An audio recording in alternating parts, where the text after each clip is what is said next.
Hey, it's Mr. Shrum, and I am back again with a walkthrough. And today we're going to look at periodic motion, our objective. We're going to try to define and describe periodic motion and then solve some problems related to that. Here's some of the content. Let's get into the intro. Here we have Robert Hooke developed a compound microscope.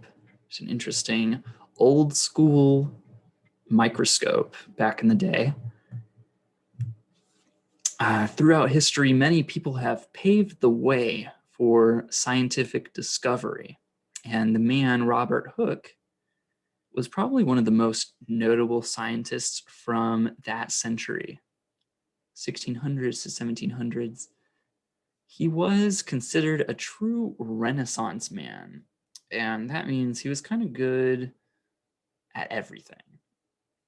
He was always seeking answers to questions and creating innovative scientific instruments. And he worked with other scientists to share his wealth of knowledge. His contributions were important in the development of fields such as medicine, astronomy, biology, and physics. In bio, he is known as the father of microscopy. All that microscopes looking at smaller things. And here we saw that compound microscope. He's also the person that coined the term cell. In 1665, he wrote a book called Micrographia, which earned him a place of honor among biologists. In physics, he was the first to suggest the wave theory of light. He also did much to help us understand elasticity and motion. In this lesson, we'll learn about Hooke's law of periodic motion. So Hooke, Robert Hooke, pretty cool guy. Big fan. However, as far as we know, no portraits remain of Robert Hooke. This image over here is a bust created in his likeness.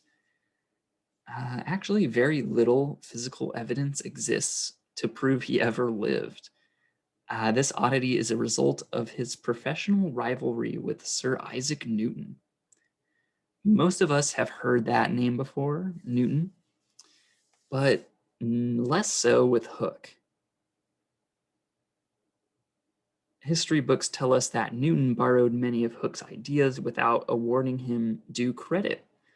Today, Newton is well known for his theories on gravity and planetary motion. During his lifetime, however, many scientists claim that these were actually Hooke's ideas. Nowadays, we often refer to Newtonian physics. Hooke had actually done much of the work that made Newton's discoveries possible. He was recognized for his accomplishments by his peers. In 1662, he was inducted into the newly created Royal Society of London, and that's an organization devoted to scientific research. He held the position as curator of the society for more than 40 years. That's a pretty long time. When he died, Newton reportedly destroyed any records of his life, hoping to erase his mark in history. If that's true, Newton, pretty petty move, honestly. Among his other interests, Hooke studied the elasticity of objects.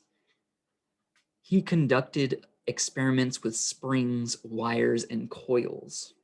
Based on his data, he proposed a law to explain the nature of elastic bodies. We'll explore Hooke's law in this lesson. Springs and coils that Hooke worked on or worked with are common objects that you probably see in your household and everyday environment. Think, for example, a bathroom scale, toys, a trampoline, your mattress, pens, garage door systems. Spring forces are key to the operation of all of these objects. So let's get into the forces on a spring. Here we go. In this diagram, we have a spring with a little weight attached. And as that weight dangles, the spring goes up and down, up and down. And you can view that as a wave, right? With an equilibrium point right there in the middle. So the motion is very wavy. And we call that movement oscillation. That means it's vibrating back and forth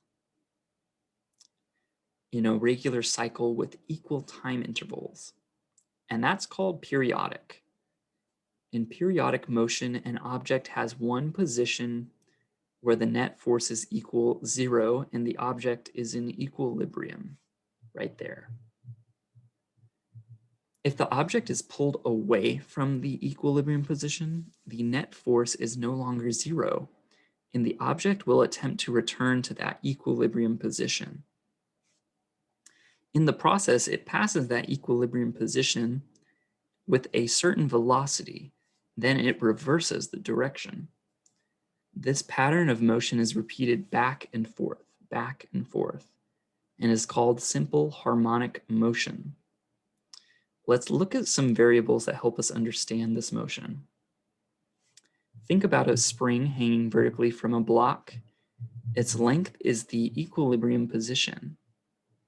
When a mass is attached to the string, the distance x that the spring stretches from the equilibrium position is called the displacement. Amplitude is the maximum distance the object moves from the equilibrium position. Okay, so this point is where the spring would lie if there was no weight attached to it. But once you add the weight pulls the string this much, equilibrium to here, and that's the displacement. And as it swings away from the equilibrium point, it wants to move back towards the equilibrium point. So if it's below the equilibrium point, it wants to move back up to the equilibrium point. And if it's above the equilibrium point, it wants to move back down. And so you get this up, down, periodic back and forth motion.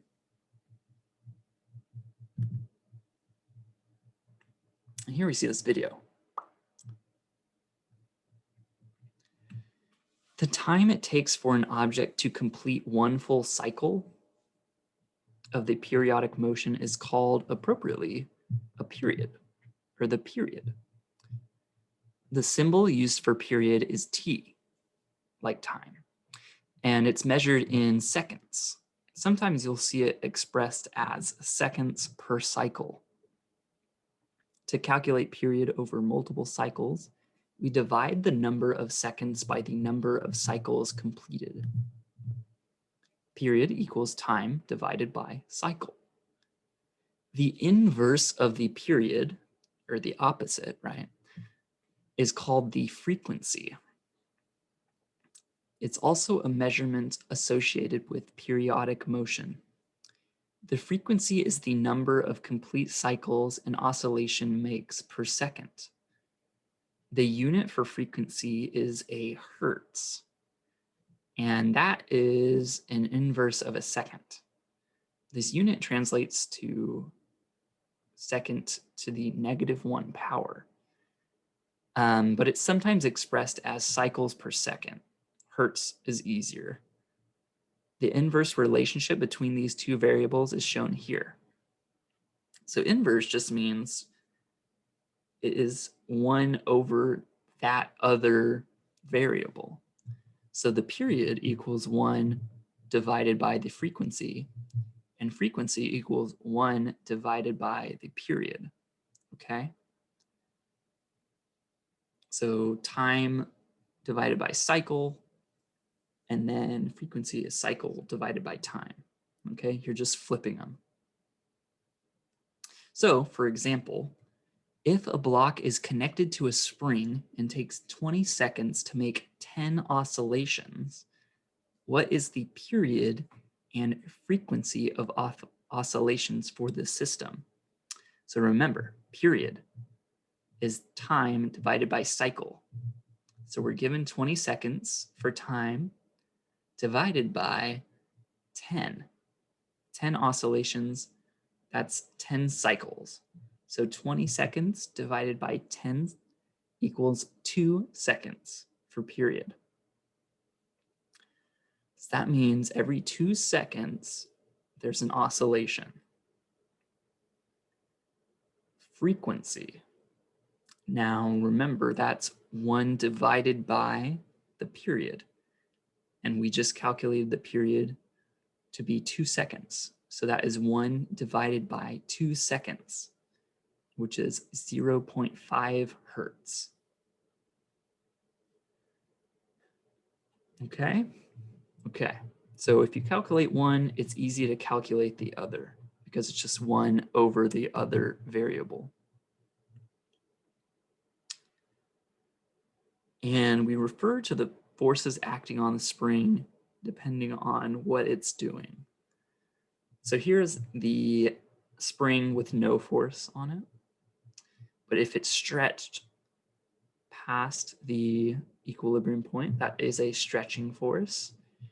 And if it actually compresses that spring past the equilibrium point, that's a compressing force.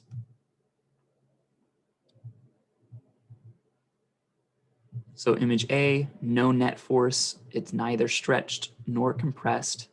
B, it has been stretched due to some external force like a weight. And C, the spring has been compressed by a force pushing upward. And whether it's stretched or compressed, there's another force that will cause an oscillation if the external force is removed or reduced. So that restoring force is the opposite of the other force. If this force is stretching downward, there's a restoring force moving upward.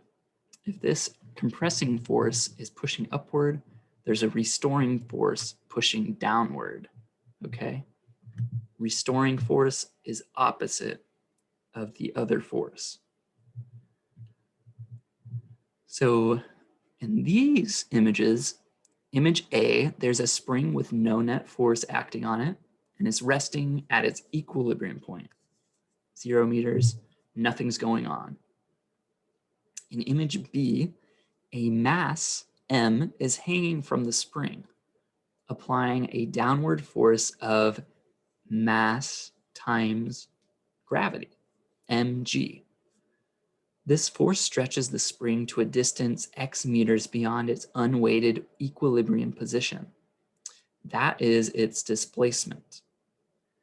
In image C, another mass, twice as great as the first, 2m, is hanging from the spring and applying a downward force of 2 times mass times gravity.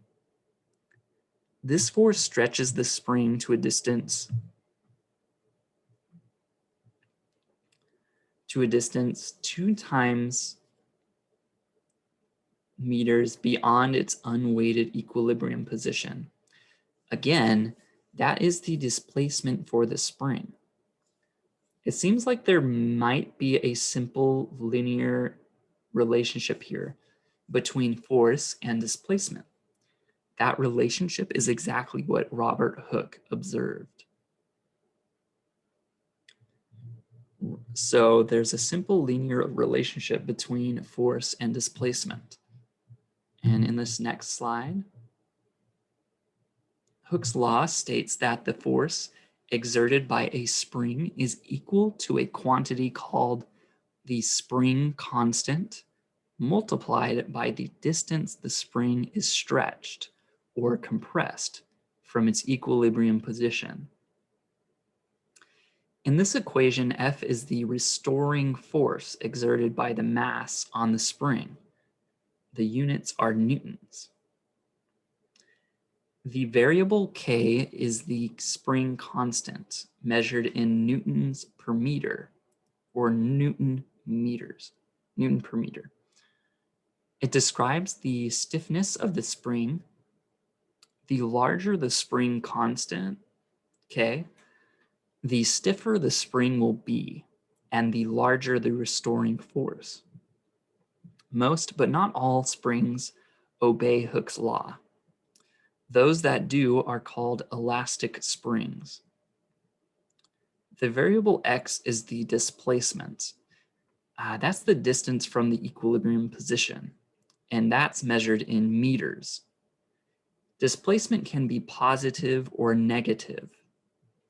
If it's positive, that means the spring is stretched, and the restoring force will be negative because it's pulling it back towards the spring. When the spring is compressed, X is negative, and the restoring force is positive, pushing away from the spring. So think of this as like a number line, where this is 0, and this way it's counting up positively, and this way it's counting negatively. And so if you're stretched, the displacement is positive, and that restoring force wants to push you back negatively. Now, if the displacement is negative, because we're moving from 0 backwards, the restoring force wants to push you positively towards the equilibrium, okay? Hopefully that made sense to you. And you can use this simulation, masses and springs, to investigate what affects masses and springs. So I encourage you to look at that. Now, we get a question. From what you know about restoring force, which mass will produce the greatest force on a spring? What do you think?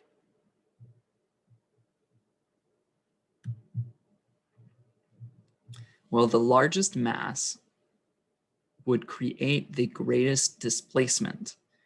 And the larger the displacement, the larger the restoring force. Okay?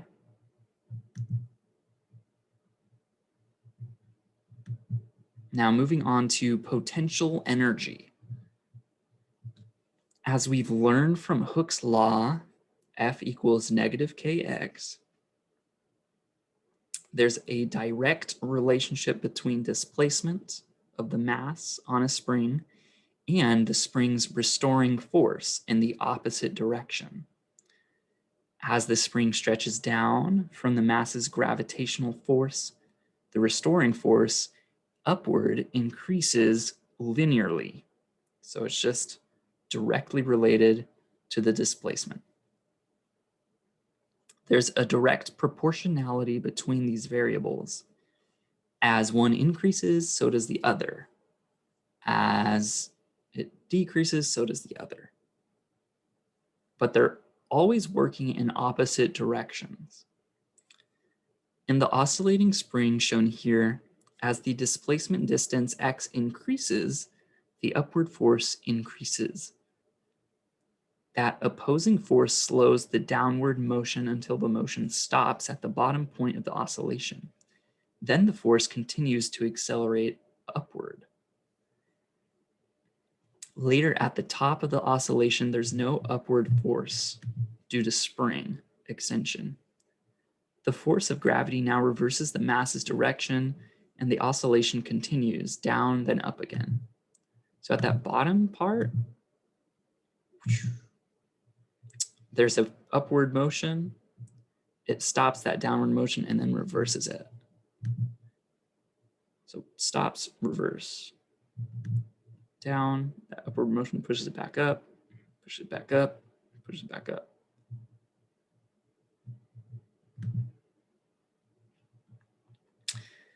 Here we show a graph of the equation for Hooke's law, displacement in meters on the x-axis and force in newtons on the y-axis. So we have force versus displacement, y-axis versus x-axis. The slope of that line is equal to k, the spring constant.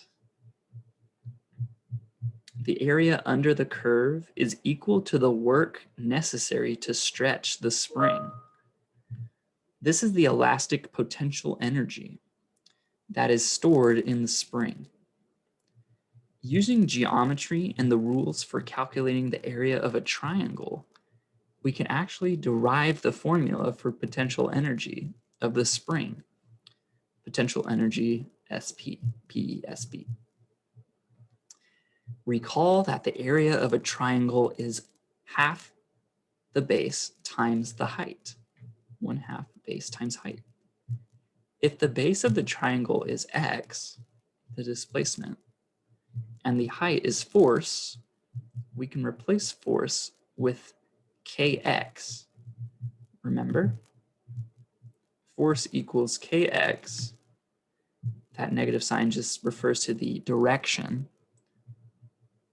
So we can substitute kx for force to get 1/2 x times kx. And if we simplify that, we get the potential energy of a spring is equal to 1/2 kx squared. Okay, and that's just from viewing this as a triangle. 1/2 base times height. The base is x. Force equals kx, so we just substituted that, and then we came up with this potential energy equation. A swinging pendulum also illustrates periodic motion or simple harmonic motion. Pendulums will be discussed in more detail later in the unit, but for now, let's focus on their potential energy. The gravitational potential energy is found using the equation potential energy equals mass times gravity times height. M is mass, g is the acceleration due to gravity, and h is height above the equilibrium position. For both the spring and the pendulum, there is a commonality in the formulas. The stored potential energy is due to the displacement from the equilibrium position, which is x for springs and h for pendulum. The force from the graph we just reviewed is directly proportional to the displacement from the equilibrium position. So the further away from equilibrium, the more force there is for more force and more potential energy.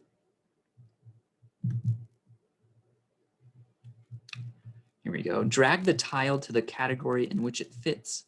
If it applies to both springs and pendulum, place it in the intersection of those two sets.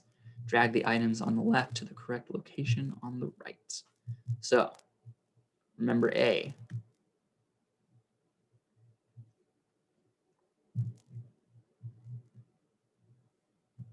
That is springs. Potential energy, mgh, that is pendulum only. Potential energy is the greatest at the maximum displacement. This is true. A large K value produces a large potential energy.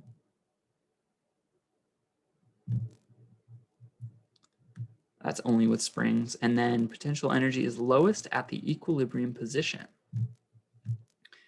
So potential energy highest, furthest away from the equilibrium point, and then potential energy is the lowest at the equilibrium point.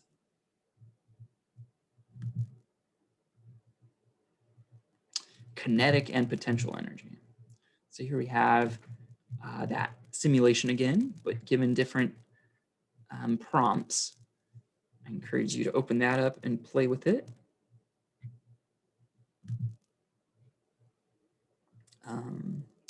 Kinetic and potential energy. When you're talking about springs, pendulums, or objects rotating in a circle, all demonstrate periodic motion. Work is being done with all the oscillating objects to get them back to their equilibrium positions. We've already seen with the spring that the potential energy is 1/2 kx squared. So the total mechanical energy of the spring is the sum of the potential and kinetic energies. And that's given by 1/2 kx squared plus 1/2 mv squared. When a mass oscillates on a spring or pendulum, its energy is converted between potential and kinetic. All the potential energy is stored in the spring when it is fully compressed or stretched during oscillation. At that position, the velocity of the mass is 0 for a moment. All that potential energy is converted to kinetic energy as the mass resumes moving in the opposite direction. The mass continues back and forth in a periodic motion. Now, this is a good example of energy conservation. The total energy is conserved even as it is transformed from potential to kinetic and then back again.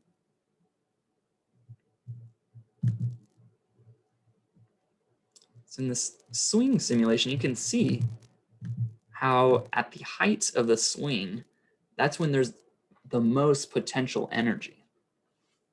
The object is not moving. The velocity is 0. So that means there's no kinetic energy at that time. That's all potential energy at the top. And then as you drop, you get faster and faster, where the velocity is highest at that equilibrium point. And at that point, you have the most kinetic energy, but the least potential energy, because you're at that equilibrium point.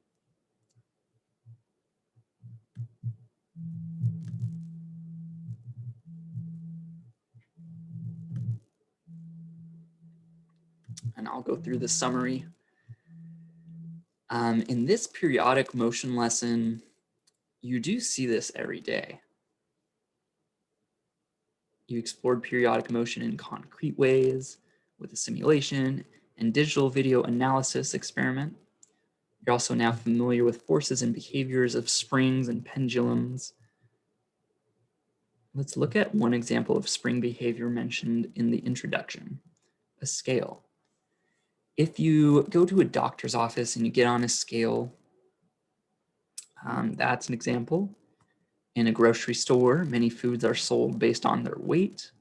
So how does that spring scale work?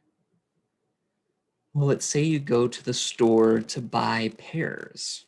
You choose a few and put them in the basket or pan on the spring scale. The pan drops and then stops, stretching the spring. The weight of the pears is equal to the restoring force of the spring. The extension of the spring moves a needle which has been calibrated to display the correct mass.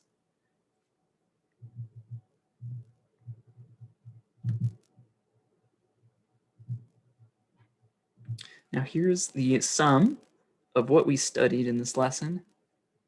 Periodic motion occurs when an object oscillates, like springs and pendulums, things that go back and forth periodically. Amplitude is the measure of oscillation, the maximum distance the object moves to either extreme away from the equilibrium point. Period is the time it takes for an oscillating mass to complete one full cycle on a spring or on a pendulum or traveling in a circle. Frequency measures the number of complete cycles an oscillation makes per second, and that is the inverse of the period.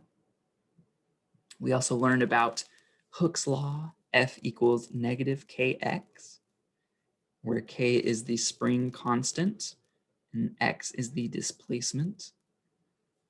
For a spring, we have potential energy 1/2 kx squared, and kinetic energy for a spring is 1/2 mass times velocity squared.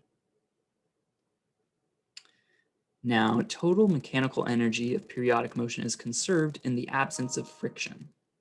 Without friction, this holds true. So awesome. Completed that tutorial. And I think I might go back through and do some of these labs or video demonstrations to help you see things more clearly. But that is all. Good luck. I hope this was helpful, and I will see you guys later. Bye.